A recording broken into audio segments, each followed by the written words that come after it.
আজকে পার্সেল আনতে গিয়ে পুরোই ফেসে গেলাম। মাঝগঙ্গায় গিয়ে বোটটাই খারাপ হয়ে গেল। কত মানুষ দাঁড়িয়ে রয়েছে অথচ একটাও নৌকা নেই। তো চলো ভিডিওটা শুরু থেকে শুরু করা যাক।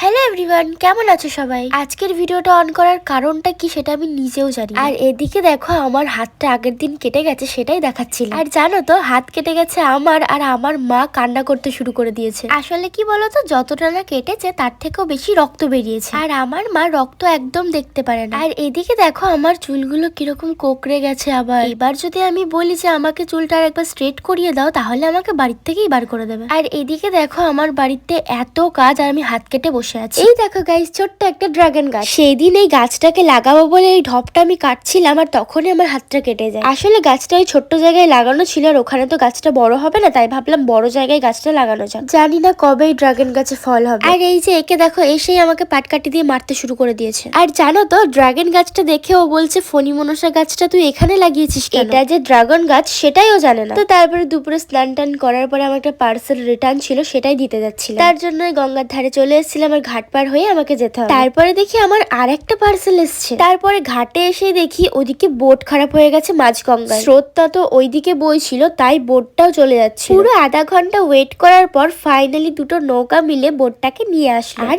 দেখো কত লোক ওই পারে, এই পারেও কিন্তু সেম এতই লোক ছিল। এমনিতেই একটা নৌকা মিস করলে অনেকক্ষণ দাঁড়াতে হয়, তার উপরে তো আবার আজকে পুরোই লেট। তো দেখো পার্সেলটা যেগুলো নিয়ে আসলাম, চলো এবার এটাকে আনবক্সিং করে দেখা। চলো চলো তোমরা একটু কমেন্ট করে বলো এর ভিতরে কি থাকতে পারে। আমি তো জানি এর ভিতরে কি আছে, চলো এবার তোমরাই বলো। আর জানো তো মিশো থেকে আমার এখনো অনেক কিছু নেওয়া আছে, যেগুলো আমি আনবক্সিং তো করেছি কিন্তু এখনো পর্যন্ত আমি পড়ি। তোমরা যদি যাও তাহলে কিন্তু আমি তোমাদের সাথে ওগুলো শেয়ার করতে পারি। নাও নাও এবার কমেন্ট করে বলো, শেয়ার করবো। এই যে গাইস, মিশো থেকে আমি জুতোগুলো অর্ডার করেছিলাম, আর আমি যতটা ভেবেছিলাম এটা কিন্তু তার থেকেও সুন্দর এসেছে। তো চলো গাইস ভিডিওটা আর বড় করবো না, আর তোমরা কমেন্ট করে বলো আমি কি আনবক্সিং ভিডিও নিয়ে আসবো। হোয়াটসঅ্যাপ একটা চ্যানেল খুলেছি, তোমরা ওখানে তাড়াতাড়ি জয়েন্ট হয়ে যাও, তাহলে কিন্তু তোমরা আমার স্যাড ভিডিওগুলো পার্সোনাল ভাবে পেয়ে যাবে। তো চলো এখনকার জন্য টাটা।